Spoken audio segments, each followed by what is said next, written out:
This Christmas season, discover new ways to celebrate Jesus. With inspiring animated stories, uplifting films, and powerful Come Follow Me resources, you can fill your home with messages that bring light, hope, and peace. Claim your Line Upon Line exclusive today. Living Scriptures Plus for just $59.88 for an entire year. That's only $4.99 a month with no ads, ever. Click the link in the description below and get started today. Now enjoy this week's episode. Joseph, Hiram, Willard, and John are trapped. At 5:15, an armed mob of over 150 men rush up the stairs and try to force the door open, but the 4 men inside keep it closed by leaning against it. Desperate to enter, the mob fires through the door and shoots Hiram in the face. He exclaims, "I am a dead man," as he falls to the floor. Joseph rushes toward the window as 2 bullets hit him in the back, and another pierces him below his heart. He falls from the second-story window, exclaiming, "O Lord, my God." The Lord's prophet Joseph and his beloved brother Hiram are dead, sealing their testimonies of the restoration of God's kingdom with their innocent blood.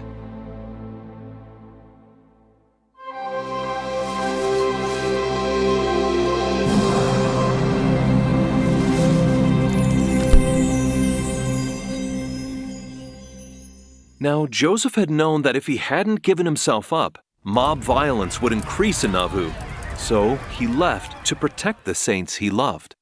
Before leaving for Carthage, Joseph addressed a large crowd of saints and concluded by saying, "I love you with all my heart.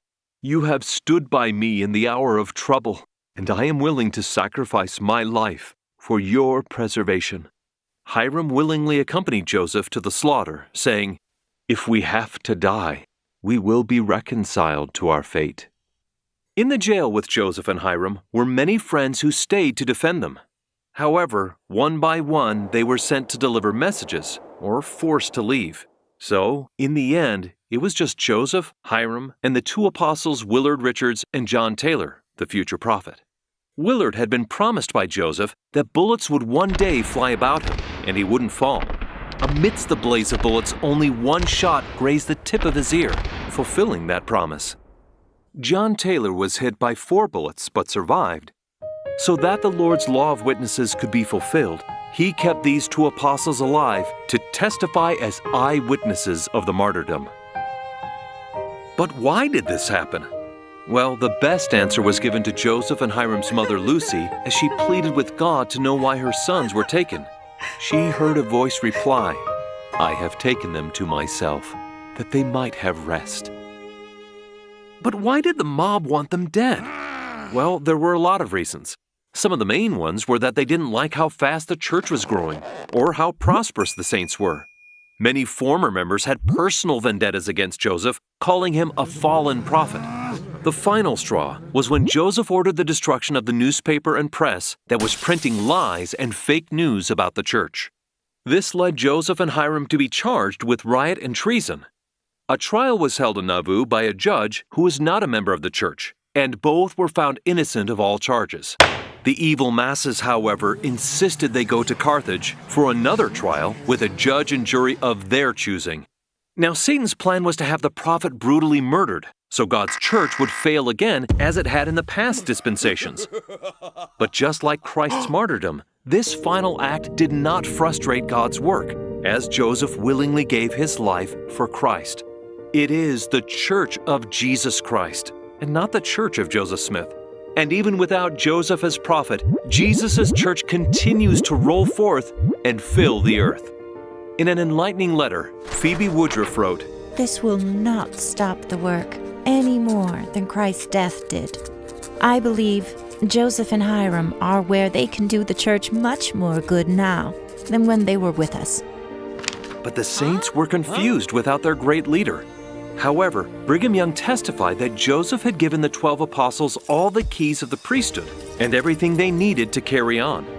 As he spoke in a meeting, many saw and heard Joseph in Brigham's face and voice. The majority of the saints believed Jesus Christ had chosen Brigham and the 12 apostles to lead the church. The saints were in a hurry to finish the temple so they could be endowed with power and sealed as families before being forced to leave Nauvoo by angry mobs. Even before the temple was finished or dedicated, church leaders worked tirelessly day and night to help thousands of people to make these covenants. On the 8th of February, 1846, when the persecution became unbearable, church leaders administered the final ordinance in the Nauvoo temple. Before leaving, they knelt around the altar and asked God's blessing upon those heading west. A few days later, the first groups of saints left Nauvoo in the middle of winter. Of the more than 12,000 saints from Nauvoo, most were unprepared for the trek, so they made little progress as the frozen winter turned into a very muddy spring. Brigham once wrote, "Today we made it through one mud puddle. It was 6 miles long." The saints were now strewn out all across the state of Iowa, parts of Illinois, in various congregations in the East, in Europe, and on boats, with many of the 6,000 new converts sailing to America to join with the saints. All of them were seeking a place to worship God freely. It wasn't until September that Brigham and the first saints reached the Nebraska border and established winter quarters, where they began gathering food and building winter housing. They knew their end goal was still hundreds of miles away in the Rocky Mountains. As church leaders discussed how to organize this great migration of thousands of people, on January 14, 1847, Brigham received a revelation which he called "The word and will of the Lord concerning the camp of Israel." The revelation instructed as much about spiritual and emotional preparation as it did about physical preparation. The saints were to make covenants to keep all the commandments so they could rely on the Lord's help. They learned they weren't to travel as one group of thousands, but rather to travel as companies of hundreds, 50s, and 10s, organized under the direction of the apostles. The revelation further taught about gathering food and provisions and how to take care of the poor. Thus, with this direction from the Lord, thousands of saints were able to travel far away to the west.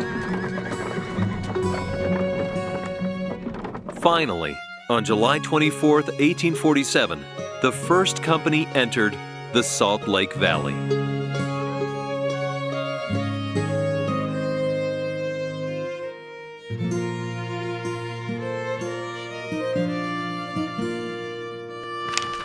It takes a lot to make these videos, so to keep Line Upon Line free for everyone, consider signing up for Living Scriptures Plus. Check it out by clicking the link in the description below. And thanks for watching. If you feel this video has helped you on your path towards truth and Christian discipleship, please subscribe and share.